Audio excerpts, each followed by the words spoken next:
After my father's funeral, I returned home only to hear my cousin brag, "You'll never make it without him." I tilted my head. "He taught me enough to survive you." He smirked. "What, his old watches?" I unzipped the bag. "Try the keys to his company." So, this happened a year ago, but the fallout is still unfolding in my life and in my family. My dad passed away, and after the funeral, my cousin cornered me in my father's study and basically told me I'd fall apart now that dad was gone. I didn't argue. I just opened my dad's old leather bag and showed him something that shut him up fast: legal ownership papers to my father's multi-million-dollar aerospace company. Since then, it's been war, betrayal, lawsuits, threats, boardroom showdowns, and a lot of quiet, painful wins. The crazy part? No one, not my relatives, not even half of my dad's board, expected me to survive, let alone thrive. They were wrong. My father's funeral was quiet in the way that important things often are. He didn't like drama when he was alive, and he wouldn't have wanted it now. The church in Glendale was filled with family, former colleagues, and old business partners who hadn't seen my dad in a decade but showed up to pay respects anyway. The service was tasteful. Simple. There were lilies, he hated roses, and a framed photo of him in his navy blue suit, the one he always wore to annual company meetings. I was numb. By the end of the service, people lingered outside in hushed groups, the way they do when they don't quite know how to say goodbye. I stayed back, standing near his casket until the last of the guests filtered out. My father wasn't a warm man, but he was consistent. He believed in structure, honor, and above all else, control. He never yelled, never raged. But you always knew exactly where you stood with him, and when he gave you something, his time, his advice, his trust, it meant something. It was earned. I was his only child, the last living member of his immediate family. And for years, people assumed I was the least likely person to inherit anything significant from him, especially not his business. That assumption included my cousin, Nolan. Nolan was my Uncle James's son. He and I were close in age but miles apart in temperament. He wore expensive shoes and smiled too easily, like someone who learned charm instead of empathy.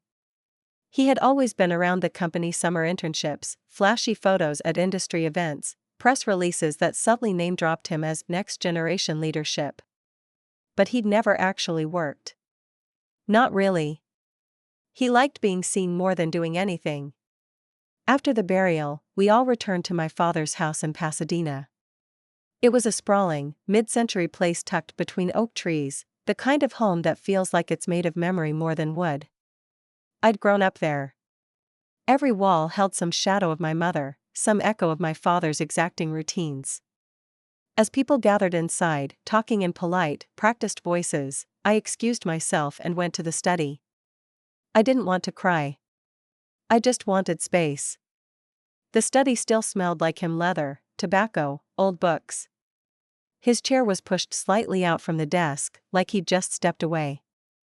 I stood there, looking at the shelf of models he used to build small airplanes, carefully painted, and wondered if he'd known how much I'd studied him over the years. When I was a kid, I used to sit in the corner while he worked, absorbing everything: how he spoke on the phone, how he reviewed reports, how he outlined business strategies on yellow legal pads with terrifying precision. That's when I heard the door click open. "You hiding?" Nolan asked, leaning casually against the doorframe like we were at a cocktail party. I didn't answer. "You know," he continued, stepping into the room, "I thought this might finally be your moment to let go of the fantasy. Now that he's gone." I glanced at him, but said nothing. "I mean, let's be real," he said with a smirk. "You're smart enough, sure. But you were never in the business. You were off in Florence or Barcelona or wherever, studying sculptures and sipping wine. You can't run Winter's Precision with an art history degree and a divorce settlement." He walked to the desk and tapped it. "Without him, you'll never make it." I finally looked up. "He taught me enough to survive you." Nolan laughed. "What, his old watches?" He gestured at the worn leather bag sitting next to me on the chair. It was one of my dad's travel bags, scuffed, heavy, full of documents I hadn't dared open until now. I took a deep breath and unzipped it.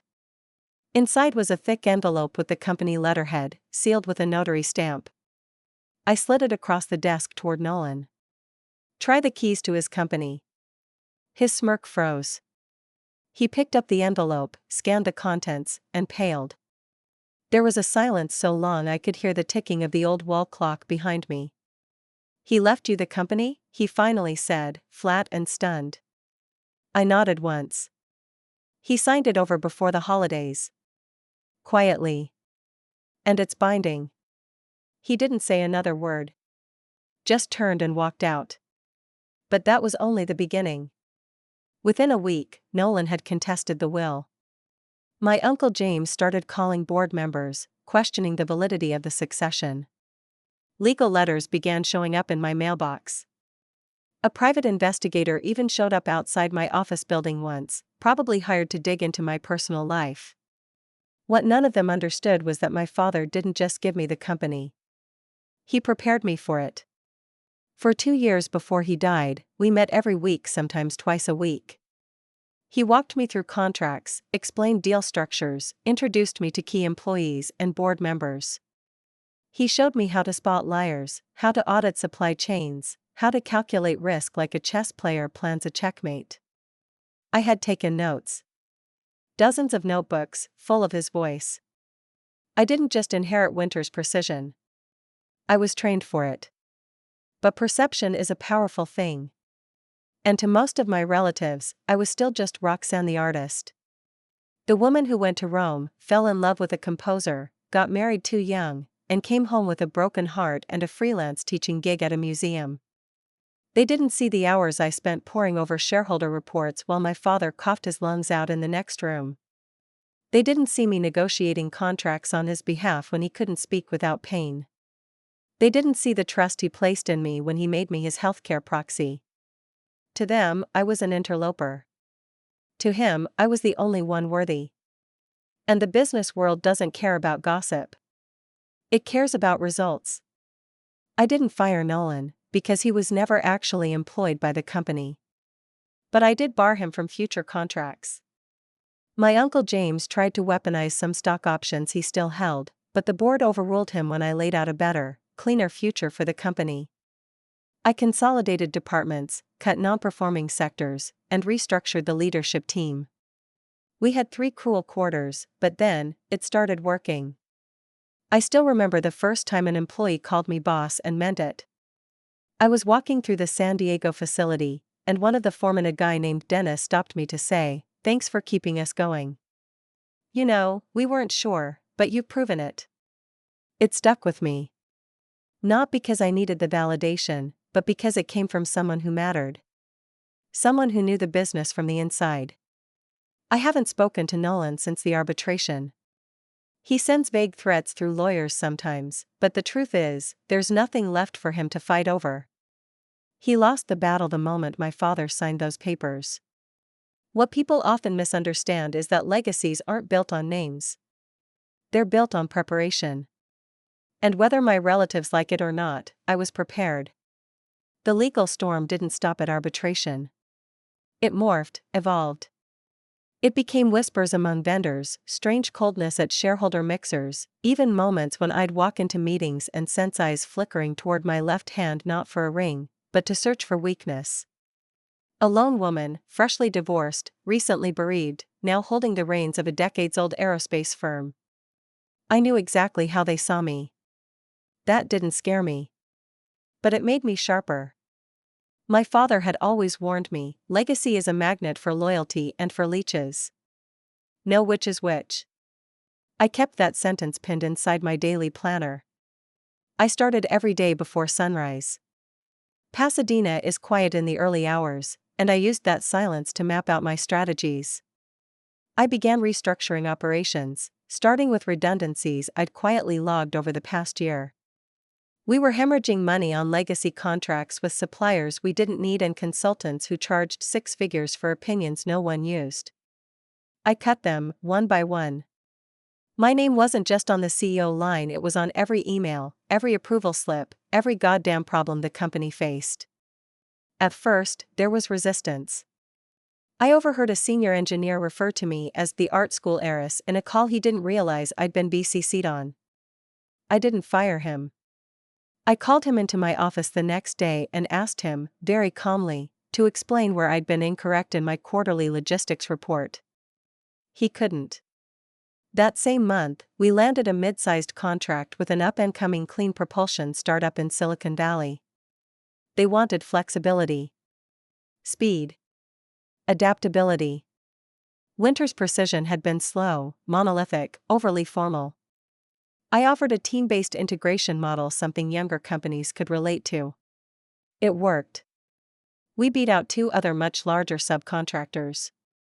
That deal became the cornerstone for our pivot toward aerospace innovation. Quietly, steadily, I started moving Winters into the 21st century.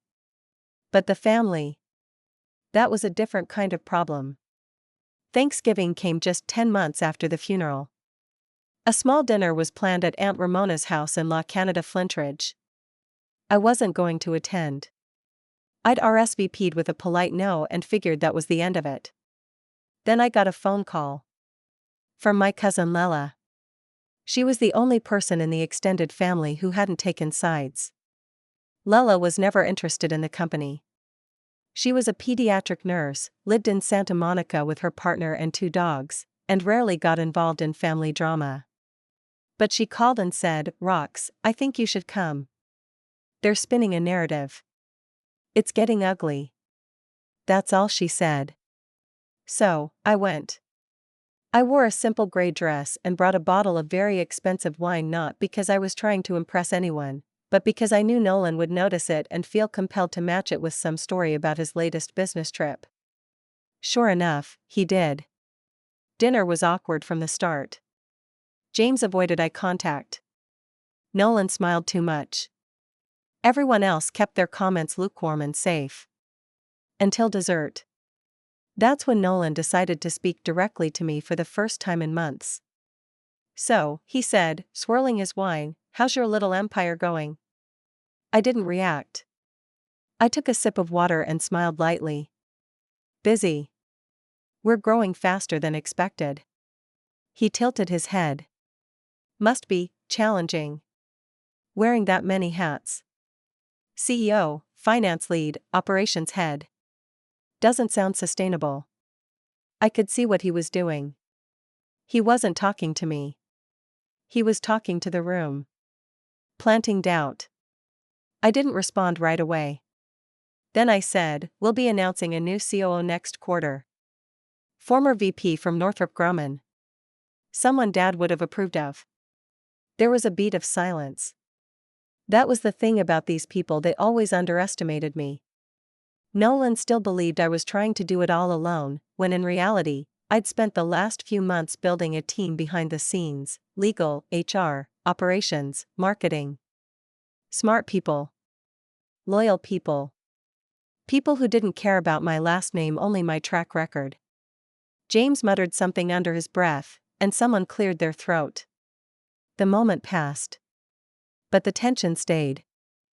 When I left that night, Lela walked me to my car. She hugged me and said, "You handled that better than I ever could have." I smiled, but didn't speak. Because it wasn't about handling them anymore. It was about handling the business. There's something about grief that either hollows you or hones you. When my father died, it hollowed me for months. I lost weight. Slept badly.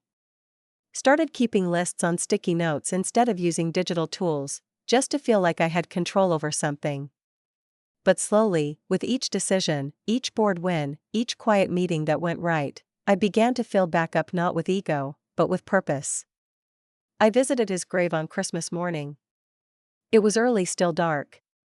I brought coffee. I sat beside the stone, not speaking, just sitting. The way I used to when I was little and he was in the study, working late into the night. I'd sit in the corner, barely breathing, just to feel close to him. Now I was the one in the chair. Now it was my job to keep everything running. But I wasn't doing it to prove anything to Nolan. Or to James. Or even to the board. I was doing it for every single person who depended on that company, people like the plant workers in Burbank, the tech team in Culver City, the front desk staff who'd been answering calls since before I was born. The legacy wasn't just my father's. It was mine now, too. By early spring, the cracks in the family facade had widened into full fractures. I was no longer included in family emails. The cousins who used to casually like my posts on LinkedIn suddenly went quiet. Aunt Ramona, who once asked for help organizing a charity gala for her church, ghosted me after I politely declined to fund it through the company. It was subtle at first. Then it wasn't. There were quiet phone calls made to former vendors.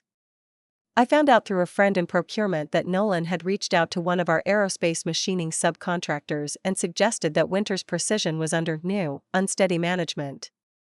He stopped short of saying my name, but everyone knew. I expected games.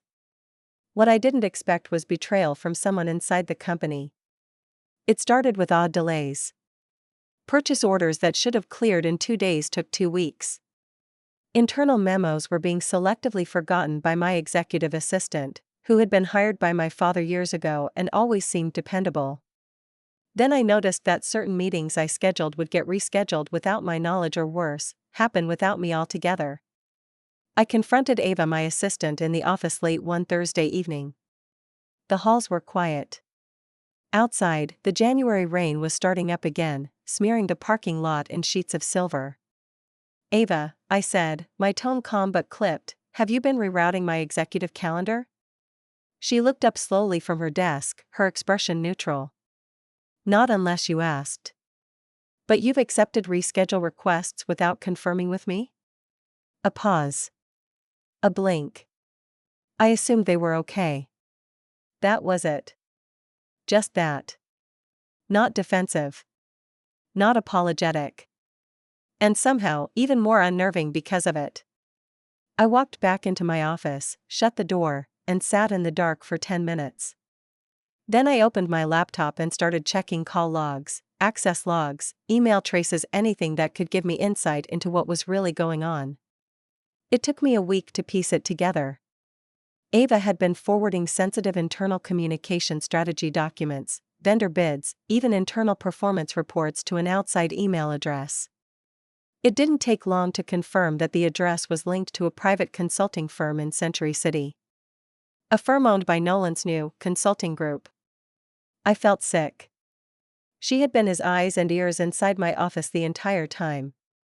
Feeding him company data. Undermining my meetings.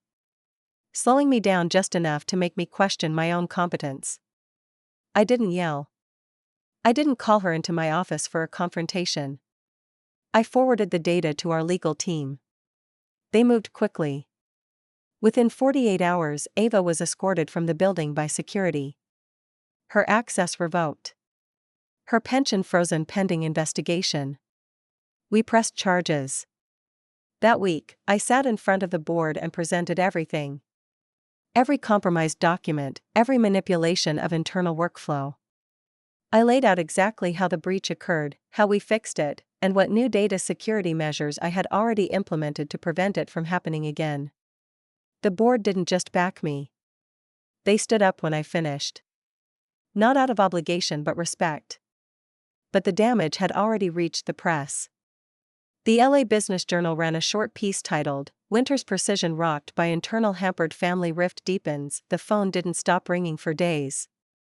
Investors wanted answers. Our PR team went into overdrive. I was advised repeatedly to just issue a brief statement and let it blow over. But I didn't want to let it blow over. I wanted to expose it. Because part of rebuilding my father's legacy wasn't just about modernizing his company. It was about cleansing the rot. And that meant dragging the betrayal into the light, not hiding from it. So I called a press conference. Short. Direct. Nothing flashy. Just me, our general counsel, and our new head of security. I stood behind a wooden podium in the company's Burbank Conference Center, facing a room full of skeptical reporters. I won't speak to rumors, I began. But I will say this: winter's precision will not be run from the shadows. Not by consultants, not by leaks, and not by anyone who mistakes legacy for entitlement.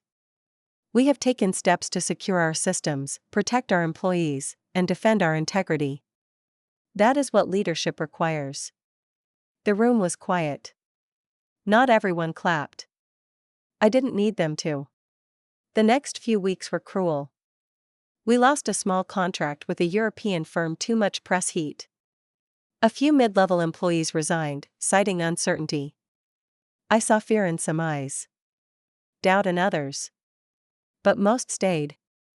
Because the ones who mattered could see what I was trying to build. And then, the boardroom betrayal came. It was a Tuesday. I walked into a quarterly board meeting expecting updates and numbers. Instead, I was met with a proposal for structural review, drafted by none other than our acting CFO, Marcus, one of the few people I thought I could still trust. The proposal recommended a temporary shift in leadership responsibilities, citing recent PR exposure, internal instability, and founder fatigue. That last one was especially insulting. I looked at Marcus. He couldn't meet my eyes. So this was it. Nolan's final play. Using my own inner circle to force me out, at least on paper. I didn't react. Not in the moment. I let them talk. Let the board squirm. Let Marcus stutter his way through his justifications. Then I asked one simple question. Has this been reviewed with legal? A long pause. No, Marcus said finally. Then this meeting is over. I stood, collected my notes, and left the room. By that night, Marcus's access had been suspended pending a conflict of interest review. Nolan had approached him months ago, promising him a C-suite seat if I was weakened or ousted. Another one poisoned by ego and delusion. The rest of the board? They were furious. Not with me. With him. Because in trying to dismantle my authority, they'd seen the full extent of the rot.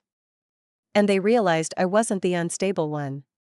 I was the only one left who was still fighting for the company's actual future. That night, I sat in my father's study, still untouched, still mine, and stared at the same worn shelf I'd gazed at after the funeral. I felt older. Not wiser, just changed. Hardened. Aware. I didn't cry. There wasn't time. Because this wasn't over. Not yet. The night after the board ambush, I didn't sleep. I lay awake in the Pasadena house, listening to the soft hum of the heater and the quiet creaks of the floorboards, reminders of a time when this home was just a place to eat dinner, watch the news, and talk about nothing and everything with my father. By morning, I had made a decision. This wasn't about defending myself anymore. It was about ending the game Nolan kept playing, once and for all. He'd used manipulation, intimidation, and now corporate subversion. The last card left was exposure, the kind that doesn't just embarrass, but disqualifies. And I had it. Months ago, while reorganizing our internal audit protocols, I'd quietly approved a financial sweep standard due diligence. I didn't go looking for dirt, but I wasn't going to ignore it when I found it. Turns out, Nolan's consulting firm, despite claiming no financial ties to our company, had been submitting indirect invoices through one of our legacy vendors. He had essentially been getting paid quietly and illegally through back channels. And Marcus? He had approved those payments. They hadn't counted on me noticing. Or having the patience to wait. Now I had everything. I presented it to our legal and compliance teams. The investigation was airtight. We had emails, contracts, invoice trails. We didn't go to the press, not yet. I wanted something more permanent than public humiliation. So we went to the shareholders. One by one, I met with the most influential minority holders quietly, privately. I showed them the documents, the betrayal, and then, the plan. A full internal restructuring of the company's governance charter. A tighter code of ethics. New board term limits. A mandate requiring any C-suite executive to have a minimum of 10 years industry experience, removing the risk of legacy nepotism. And most importantly, a clause banning any third-party vendor from having undisclosed familial relationships with internal decision-makers. In other words, I rewrote the rules so people like Nolan couldn't even think about getting near the company again. It passed. Unanimously. The moment it did, we terminated all contracts connected to Nolan's firm and announced it in a formal shareholder letter. No name-calling. No grandstanding, just facts, in writing, with the weight of a publicly certified audit behind it. The fallout was swift. Nolan's firm lost 2 other clients within days. Investors pulled out. His brand, built on smoke and mirrors, couldn't withstand transparency. I didn't gloat. I didn't need to, because I'd built something stronger than revenge. I'd built a fortress he couldn't touch. A week later, I got an email from him. No subject line. No salutation. Just, hope it was worth it. You really don't belong in that chair. I stared at it for a moment. Then I typed back, I built the chair. And I hit send. That was the last time I heard from him. A year passed. Winters Precision is no longer the same company it was when I took over. We've expanded into sustainable aerospace materials, launched a mentorship program for young engineers, and partnered with Caltech on a scholarship initiative my father would have been proud of. The staff is leaner but more invested. The culture is healthier. I still work out of the same office. My father's photo is on the bookshelf, but not front and center. He's not the shadow I walk in anymore. He's the foundation I stand on. Last month, we hosted a town hall. I looked out at the sea of employees, some new, some who've been with the company for decades, and spoke about values. Not performance. Not projections. But trust. Transparency. Long game thinking. Afterward, Dennis, the foreman from San Diego, came up to me again. You know, he said, scratching his beard, I used to think you were just trying to prove something. I smiled. Was I? He nodded slowly. Maybe. But now? Now I think you're building something bigger than your dad ever did. That night, I sat outside on the porch of the Pasadena house, wrapped in a blanket, sipping coffee like I used to with my father. And I thought about everything it took to get here. The betrayal. The loneliness. The weight of legacy, and the quiet victory of simply outlasting them. No screaming. No threats, just patience and purpose, and the kind of revenge that doesn't destroy anyone, it just makes you undeniable.